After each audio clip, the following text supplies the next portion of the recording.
¿no?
nunca nadie vino.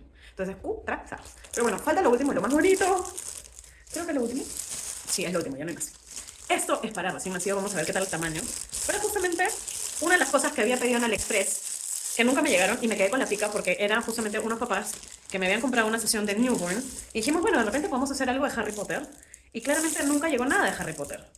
Nunca me llegó la utilería que había pedido para Harry Potter. Entonces dije, no, no me voy a quedar con esa pica. Así que la pedí otra vez, esta vez en Temu. Y esto es lo que ha llegado. Estos lentes que creo que son un poco grandes. Entonces felizmente tengo otros lentes que sí son tamaño recién nacido. Estos de hecho me quedarían hasta a mí. El problema con las cosas pedidas por online es que muchas veces el tema de la talla, sobre todo para los que somos fotógrafos de recién nacidos, el tema de la talla es un problema porque muchas veces mandan cosas que son demasiado grandes. Me queda a mí. Entonces, si me queda a mí, que además soy cabezón y carona, imagínense un recién nacido, esto le vuela. Pero sí tengo unos lentecitos mucho más pequeñitos que sí son para newborn. Se supone que este es el sombrero. El sombrero, la chalina, ok, puede funcionar. Aunque en realidad es como, es muy marrón, ¿no? Esto debería ser medio rojo. Y la varita. La varita. La varita que no sé, la verdad. Esta varita me... O sea, sí decían que era tejida, pero pensé que iba a estar un poco. Entonces, lo que creo que voy a hacer es más bien pedir una varita, pero una varita más pro, no tanto como tejida, sino más bien de cerámica, ¿no? Cumple, más o menos. ¿Cómo lo ven? Ya me cuentan.